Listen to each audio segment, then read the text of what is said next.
Muy buenas tardes, jóvenes. Estamos aquí reunidos hoy para expresarles un tema muy importante, que es las conductas criminógenas en la etapa de la niñez. Mi nombre es Narciso Josafat Castillo Núñez, maestro de esta universidad, Centro de Estudios Universitarios Vizcaya de las Américas, Campus Victoria. Es muy importante resaltar los diferentes aspectos que tiene la criminalidad dentro de este grupo etario, que es decir, este grupo de edad. La edad que normalmente especificamos y vemos en la condición del niño es de los 0 años a los 10. De los 10 años a los 12 años se le califica como infante, a los 12 a los 16 como adolescente, y después de los 16 a los 21, según el lugar en donde se encuentre, según la latitud que corresponda, país o región, se le podría dar la categoría de adulto. Luego entonces, derivado de esta condición, ubicarnos en este grupo etario que es la niñez, referido a una conducta criminógena, nos tenemos que ir al comportamiento propio de la conducta antisocial, la conducta en la cual se comete una figura delictiva que a veces no va encontrada bajo el orden jurídico, sino bajo el orden criminológico.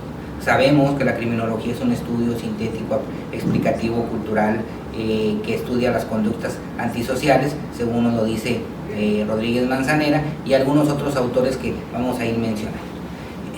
¿Por qué mencionamos esta parte criminógena? ¿Por qué el surgir del pensamiento de un hecho criminal y por qué establecer un comportamiento criminal? Muchas de las situaciones que se han presentado dentro de este contexto han ido derivando las conductas, y esas conductas a veces ligadas con trastornos. Uno de los trastornos más importantes o más redirigidos a este tipo de conductas es el TDA, el denominado trastorno de déficit de atención e hiperactividad. Hay algunos menores que tienen esta categoría, que tienen específico y aplicado este tipo de trastorno, mismo trastorno que tiende a llevar conductas que son muy impredecibles para la parte humana y lógicamente para la parte criminológica y la parte legal. Las políticas públicas y las políticas sociales, y sobre todo en psicología y criminal y criminología médica, establecen que se debe de utilizar este tipo de conductas, o se debe de visualizar este tipo de conductas derivado de un comportamiento criminógeno, o sea, la base del crimen. Nos hemos dado cuenta de situaciones bastante aberrantes de menores que normalmente les denominan adolescentes, pero que en realidad tienen una categoría de niño, y que en esa parte de niñez la parte jurídica y la parte criminológica, que no están peleadas, sino por el contrario están en una connotación muy estrecha, establecen el tipo de tratamiento que se les debe dar. ¿Por qué hablamos de este tema? Es un tema actual, es un tema que invariablemente nos debe de interesar, porque por ahí después viene la profilaxis del contexto de la prevención. ¿Cómo podemos prevenir estos hechos si no conocemos al menor, al niño, desde su esencia, desde la parte en la que empieza a tener una ideación criminológica, desde el momento en el que su conducta no está tipificada o no está de forma conductual a hacer las cosas de forma correcta? A veces decimos, es que hay que regresarlo, la sociedad lo rechazó, pero a veces esa sociedad lo rechazó porque el cúmulo de información, de cultura, que es transmitida dentro del punto de la familia, que es a donde se tiene que reintegrar, a donde se tiene que regresar. Si podemos regresar a ese menor, a ese niño, a un escenario sin violencia, a un escenario sin lo que le denominamos violencia familiar, y en el contexto de la imagen que tiene de sus padres, de sus hermanos, inclusive de gente muy cercana, es muy probable que podamos reivindicar la imagen criminógena. Sin embargo, para poder llevar a cabo este tipo de estudios, que son unos estudios intrínsecos, es decir, al interior del entorno familiar, para poderlos exportar a la parte social, es muy importante determinar cuál es su tendencia o cuál es su trastorno. Podemos hablar del déficit de atención, como es el TDA con hiperactividad. Podemos hablar del síndrome maníaco-depresivo, que es la bipolaridad. Podemos hablar inclusive de la esquizofrenia. La esquizofrenia con una categoría importante de solamente control y un control muy rígido, porque no tiene una cura. Ninguno de los mencionados tiene cura, pero los primeros dos tienen un control muy importante. Tan importante es que hay gente que puede desarrollarse sin ningún problema bajo tratamientos medicamentosos, terapias ocupacionales, actividades que los pueden llevar a tener una vida normal. Pero ¿por qué no echamos un vistazo a la parte de lo que nos ha dicho, por ejemplo, un gran autor como es el mismo Rodríguez Manzanera, como es inclusive la misma prevención que nos da dentro de este contexto grandes autores que han estudiado de forma particular y de forma muy adecuada el comportamiento a invertir? Las estadísticas, el Instituto Nacional de Geografía y Estadística, el INEGI, una institución pública encargada de encuestar, encargada de llevar a cabo no nada más la pura encuesta de si tienes trabajo, si no lo tienes, de si tienes un desarrollo económico o no lo tienes, sino también concatenado, verificado, cotejado con las estadísticas importantes que tienen las fiscalías, como la Fiscalía General de la República, como las fiscalías locales del Foro Común, como las partes de la especialización en donde se estudia a esa niñez que tiene una connotación de tipo criminógeno.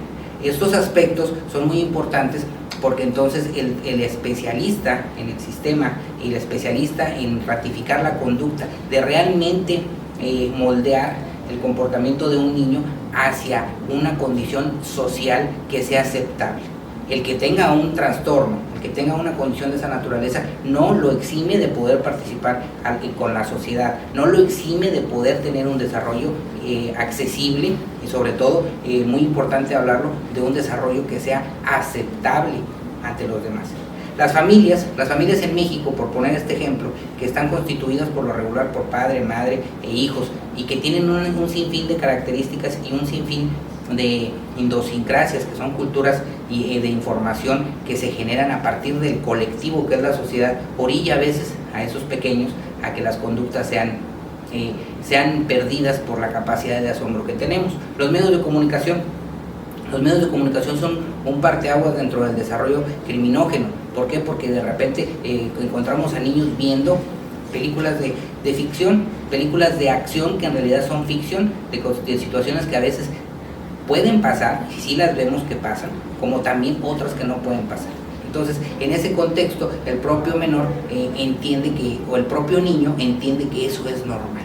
Y esa normalidad lo lleva a que su conducta sea normalizada, a que él pueda decirle a un compañerito, le pueda decir a un adulto inclusive, que lo que está haciendo para él es normal. ¿Por qué repito la palabra normal? Porque la normalización de estas conductas criminógenas es lo que da a saber que en el entorno familiar, que es en donde tenemos que trabajar en forma conjunta, tenemos que ubicar cuál es el contexto, cuál es el escenario. ¿Para qué? Para que cuando se exporte a la parte social no nos veamos afectados en que lo que se educó al menor en la primera institución social, como nos lo dice Rodríguez Manzanera, que es la sociología criminológica, establezca que la primera institución, que es la familia, sea quien vaya guiando y que de ahí vaya partiendo un comportamiento de ese menor, de ese niño, de la forma más adecuada posible. Porque les vuelvo a comentar, ¿por qué hablar de este tema? Las estadísticas, las personas que por lo regular les dicen informantes que ponen en riesgo la seguridad nacional, que por lo regular son niños, los conocidos normalmente como halcones, que participan en células delictivas, inclusive en la delincuencia organizada propiamente, hablamos de una conducta por la cual está tipificada y sobre todo una conducta que la criminología estudia de una manera muy particular y muy interna. ¿Por qué? Porque entonces tenemos que ver, sí, la figura que nos da ese niño, pero detrás de esa figura que nos da ese niño hay muchas cosas más que estudiar. No podemos tasar únicamente que el niño tenga ese comportamiento porque así lo quiso tener, sino porque hay algo que lo está vulnerando, algo que lo está afectando. Sí, efectivamente, en su parte emocional, como nos lo dice el mismo también Rodríguez Manzanera, habla sobre que todos somos un ser biopsicosocial criminológico, porque todos tenemos un cuerpo, somos un ser vivo, todos tenemos una emoción, que es la parte psico, todos tenemos una parte social porque convivimos en colectividad, pero entonces nos ubicamos en que ya hay un aspecto de tipo criminológico. De ahí que por eso el estudio de este grupo etario, de este grupo de niños, que es de los 0 hasta los 10 años, con un protocolo de actuación por parte de la criminología para poder establecer cuáles son sus conductas, cuál es esa conducta antisocial, no nada más del propio menor, sino también de lo que se refiere a lo que pudiera presentarse detrás de él, el entorno familiar, las políticas públicas, las políticas sociales y las políticas de prevención como profilaxis de ella establecen que debe de culminar un sistema de prevención y un proyecto que realmente sea factible, que realmente sea comprobable. La parte técnica y la parte de comprobación que tiene en la materia de criminología es muy importante, es imperante, porque no nada más es dar un resultado sobre un estudio vago, sobre un estudio sin una planeación. De ahí podemos hablar que la propia criminología se auxilia de muchas materias, los sistemas de prevención, la victimología, el propio derecho penal, la propia condición de la psicología criminal, de la psicología clínica, cuando se llega a precisar que este niño, que este menor tiene efectivamente dentro de su comportamiento emocional una afectación importante que se puede detallar, que se puede precisar. Es ahí que se exhorta mucho al estudio de la criminología y que se exhorta mucho a quienes pretenden estudiar esta carrera que debemos y que sobre todo debemos de establecer conductas y debemos de establecer ejes en los que podamos dar a saber cómo nuestro comportamiento y cómo el comportamiento social está afectando a ese grupo etario, a ese grupo de niños. Esta es una pequeña cápsula que invariablemente nos lleva a entender en forma muy general, muy general, el comportamiento de los menores, el comportamiento de los niños. Es importante que el que nosotros veamos el tratamiento que le vamos a dar a los niños que cometen una conducta antisocial no sea posterior a ello en una condición adulta o en una condición inclusive de infante o de adolescente, una persona que vaya a cometer una conducta delictiva, una conducta que tenga una afectación muy importante dentro de la sociedad y muy importante dentro de su propio entorno. La figura de la familia, como les vuelvo a comentar, es imperante, pero también es imperante en una doble función. ¿Cuál es esa doble función? En la que puede coadyuvar al niño a salir adelante, como también puede seguir siendo una obstrucción. ¿Por qué una obstrucción? Porque entonces nos estamos dando cuenta que hay un resultado que no es el más adecuado por parte de ese entorno, por parte del entorno de la familia. Por eso es muy importante que ubicar en este contexto el comportamiento criminógeno a partir de este grupo etario. Y los estudios y los comentarios que podemos hacer en cualquier cápsula, desde una plática, una clase, una especialización, son muy cortos. ¿Por qué? Porque al momento de llevar a cabo los estudios, de comprobarlos y sobre todo de hacer valer por medio de esos estudios el cómo vamos a coadyuvar con el niño, eso puede presentarse una planeación, pero no tendrá un fin. ¿Cuál será el fin? Que el menor, que el niño esté reinsertado en la parte familiar para poder después ir a la parte social. Eso es muy importante dentro de ese contexto. Les agradezco el espacio prestado, la atención prestada y los impulsamos a que dentro de este tipo de temas sigamos investigando. Aquellos que en algún momento dado pretendan estudiar y especializarse en la materia de criminología con todas las materias en las que se auxilia, la universidad, el Centro de Estudios Universitarios Vizcaya de las Américas Campus Victoria está aquí, está trabajando con ustedes en forma paralela para llevar a cabo este tipo de estudios, para llevar a cabo este tipo de cápsulas, darles a saber de todos los temas que se pueden estudiar nada más, no nada más el crimen como tal, sino las conductas criminógenas que tienen todos estos grupos etarios, el cómo, el por qué, el cuándo, el dónde, el quién comete una conducta de esta naturaleza.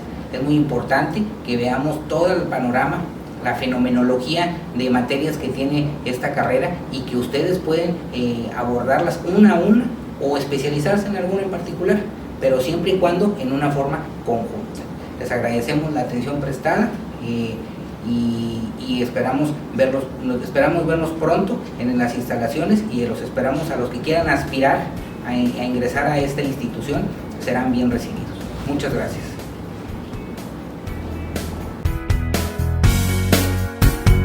Universidad Vizcaya de las Américas, universidad.